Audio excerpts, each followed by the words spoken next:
بسم الله الرحمن الرحيم. الوضع حالي للاجئين الأفغان في باكستان اعتبارا من أوائل عام 2026.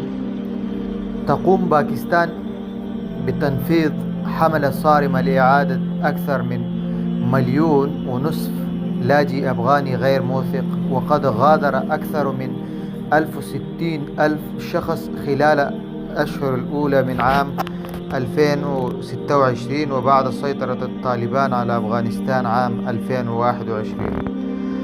واجهت باكستان ضغوطا اقتصاديا كبيرة مما أدى إلى تشديد الإجراءات بما في ذلك الاعتقالات وإلغاء بطاقات إثبات التسجيل POR. الترحيل والعودة الجماعية. عاد أكثر من 2070 ألف أفغاني إلى أفغانستان من باكستان وإيران في أوائل عام 2026، ومن بينهم أكثر من 2060 ألفا عادوا من باكستان بسبب الضغوط والمضايقات ومداهمات الشرطة. الوضع القانوني.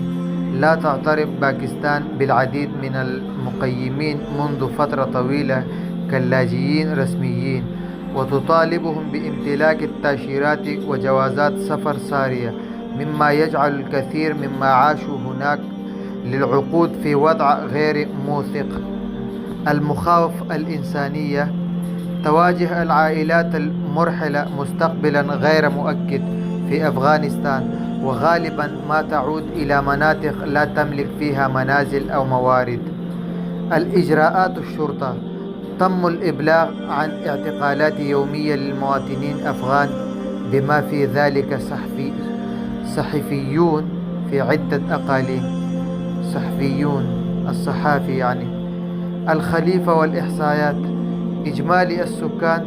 تشير United Nations High Commissioner for Refugees إلى أن باكستان تستضيف حوالي 1,600,000 يعني 1.6 مليون لاجئ أفغاني مسجل، إضافة إلى عدد كبير من غير المسجلين. أماكن الاستضافة الرئيسية. يعيش معظم اللاجئين في خيبر بختونخوا بنسبة 58، وفي بلوچستان بالنسبة 22%. الخلفية التاريخية. عاش العديد من اللاجئين في باكستان لأكثر من 40 عاما مع موجة كبيرة من النزوح بعد سيطرة الطالبان عام 2021. التحديات الرئيسية. العودة القسرية، رغم أن الكثير منهم والدواء والنشء في باكستان بأنهم يجبرون على مغادرة منازلهم وأعمالهم ومصادر رزقهم. نقص الوثائق. أدى التحول إلى النظام الوثقي الواحد التأشيرة إلى صعوبة بقاء اللاجئين الذين لا يملكون أوراقا قانونية. إعادة التوطين الدولية. ينتظر العديد من اللاجئين إعادة توطينهم في دولة ثالثة مثل الولايات المتحدة وأوروبا، لكنهم عالقون بسبب حملة الترحيل. للحصول على تحديثات إضافية توفر UNHCR صفحة مخصصة للباكستان تعرض بيانات منتظمة حول الوضع.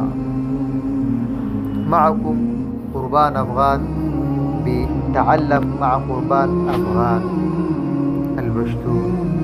والسلام.